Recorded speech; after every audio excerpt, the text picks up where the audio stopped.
And మీది ఒక book ఉంటుంది క్రైస్తవంలో లొసుగులు టైపు, ఆ టైప్లో మొత్తం చూపిస్తారు ఇట్లా. అట్లాంటి బుక్ చూసి చదివి ఇప్పుడు క్రిస్టియానిటీలో ఎవరైతే ఇప్పుడు పాస్టర్లు యేసు ప్రభు, మీ యేసు ప్రభు పాపులను క్షమించే దేవుడు ఎవరైతే ఉన్నారో ఆయన ఉన్నాడు అని నిజంగా మీరు నమ్మితే ఈయన సార్ రాసిన బుక్ ఒకటి ఉంటుంది, ఆ బుక్ చదవండి, ఖండించండి తప్పైతే. ఒకవేళ మీకు ధైర్యం ఉంటే వచ్చి సార్తో డిబేట్ పెట్టుకోండి, కానీ ఆధారాలతో. ఇప్పుడు బూతులు అన్నిటికీ కరెక్ట్ కాదు. ప్రాబ్లం అంతా అదే కిరణ్. ఈరోజు సబ్జెక్ట్ మాట్లాడకుండా ఇప్పుడు మనం ఈ వీడియో పెట్టినా వీడియో కింద కామెంట్లు వస్తాయి, నీకేం తెలీదు, భాస్కర్ రాజుకి ఏం తెలీదు. అరే తెలియకుంటే వచ్చి ఖండించవచ్చు. బుక్కులు రాసాం, 5 బుక్కులు రాసా, ఖండించు. సనాతన ధర్మం లేదని నువ్వు నమ్మితే ఒక ఆధారాలతో నువ్వు కూడా ఖండించు. దాని మీద కూడా మనం డిబేట్కి రెడీగా ఉన్నాం. ఎవరు రారు sir first of all. And ఇంకోటి ఒక సిద్ధాంతం నువ్వు చెప్పావు, ఇది ఎంత డేంజరస్ సిద్ధాంతం తెలుసా? మన పాపాల కోసం చచ్చిపోయాడు. యాక్చువల్గా పాపం అంటే బైబిల్ డెఫినేషన్ వేరే ఉంది. ఇప్పుడు ఇమాజిన్ చేద్దాం, ఒక సిచ్యువేషన్ ఇమాజిన్ చేద్దాం. ఒక వ్యక్తి 4 మర్డర్లు చేశాడు, 10 మానభంగాలు చేశాడు. ఈయనను ఇప్పుడు ఏం చేస్తారు? ఈయనను వదిలిపెట్టాలా? వదిలిపెట్టకూడదుగా. అరెస్ట్ చేసి ట్రయల్ చేయాలి. ట్రయల్ చేసి కోర్టులో నిలబడ్డారు. ఇమాజిన్ చేద్దాం, ఈ కోర్టులో ఉండే జడ్జే దేవుడు అనుకుందాం. ఆ జడ్జి ఏమంటాడంటే, నువ్వు నన్ను నమ్ముకో, నువ్వు చేసిన తప్పులన్నీ మన్నించేస్తాను. ఏమవుతుంది? ఏమైతే వాడు ఇంకా కొన్ని ఎక్స్ట్రా చేస్తాడు తప్పులు. బర్బాద్ అయిపోతుంది, ప్రపంచం బర్బాద్ అయిపోతుంది. సో దేవుడు అనేవాడు ఉంటే మంచి వాళ్ళని కాపాడాలి, కానీ పాపుల్ని చండాలుల్ని కాపాడడం ఏంది? అంటే ఈ మతాలు ఇండైరెక్ట్గా ఏం చేస్తున్నాయంటే ప్రపంచాన్ని సర్వనాశనం చేయడానికి ప్లాన్ ఇది. అర్థమవుతుంది కదా? పాపులనే రక్షిస్తాడనమాట, నీతిమంతులను రక్షించడు. అంటే నువ్వు 4 మర్డర్లు చేశావు, ఇంకో 10 చెయ్యి. నువ్వు 10 మానభంగాలు చేశావు, ఇంకో 20 చేయని ఓపెన్ ఏమంటారు టికెట్ అనమాట అది. You do whatever you want, I'm there to protect you. ఇంతకన్నా ప్రమాదకరమైన సిద్ధాంతం ఉంటుందా ప్రపంచంలో?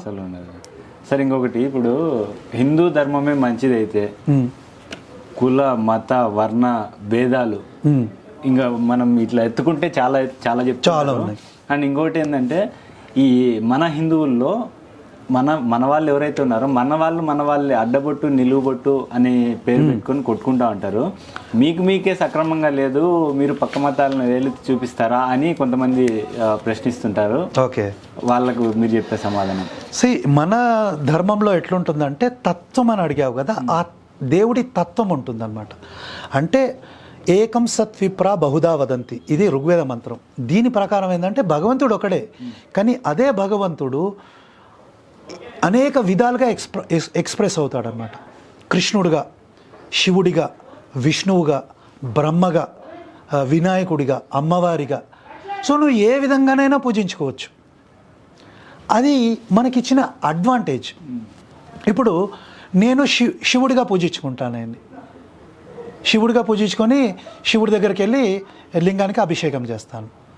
లేదు, వెంకటేశ్వర స్వామి దగ్గరికి వెళ్తాను, మొక్కుకుంటాను, నా తలలీలాన అర్పించుకుంటాను. ఈ ఫ్రీడమ్ నాకుంది.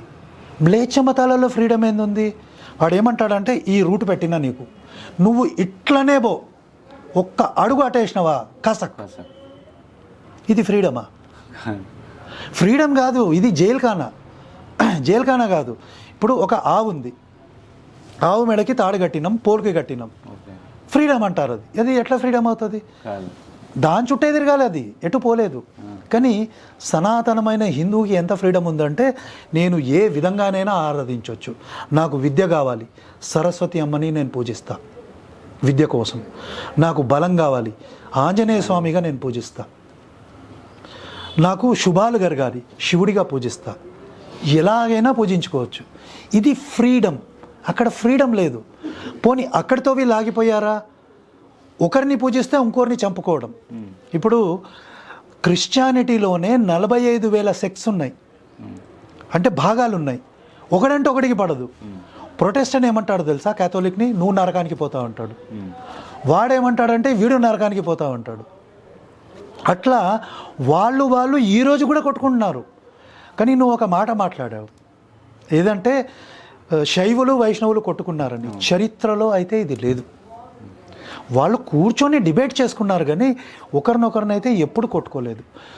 విభేదాలు ఉంటాయి, శివుడు గొప్ప విష్ణువు గొప్ప, ఈ విభేదాలు ఉండొచ్చు, కానీ ఈ విభేదాలకు కూడా కూర్చొని చర్చ చేసుకున్నారు కానీ ఎప్పుడు కొట్టుకోవాలా.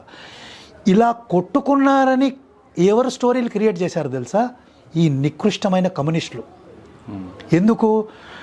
మనల్ని విడగొట్టాలన్నమాట. విడగొడితే ఏమవుతుంది? వాడికి లాభం అన్నమాట.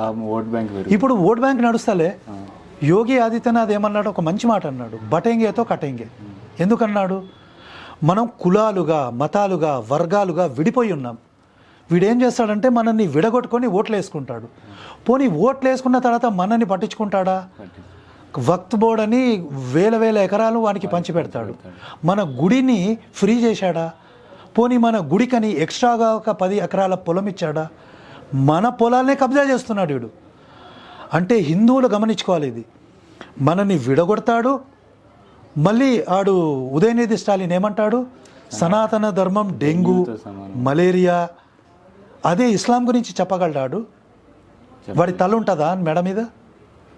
అంటే హిందువులు సాఫ్ట్ కాబట్టి ఏదైనా తిట్టొచ్చు, కానీ హిందువులలో కూడా చైతన్యం వస్తుంది. అందుకే ఇప్పుడు ఇమాజిన్ చేయండి, ఇంకో మాట కూడా అన్నాడు యోగి ఆదిత్యనాథ్, మీరు ఇట్లాగే విడిపోయి ఉంటే రేపు పొద్దున మీ ఇంట్లో గంటలు కూడా కొట్టనియరు. తమిళనాడులో కొన్ని ఊర్లలో మల్లాపురంలో జరుగుతుంది అది. వాళ్ళు ఏమంటారు తెలుసా? మేము నమాజ్ చదువుకునే టైం మీరు గంటలు కొట్టొద్దు అంటే గంటల మీద గుడ్డలు చుట్టిన సందర్భాలు ఉన్నాయి. అంటే హిందువులు ఒకటిగా లేకపోతే మిమ్మల్ని కోస్తారు. కొయ్యడం కొత్త ఏం కాదు, 1000 సంవత్సరాల నుంచి జరుగుతుంది.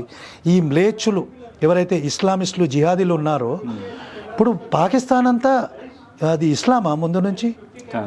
మొత్తం హిందువులే, అక్కడ హిందూ రాజులే.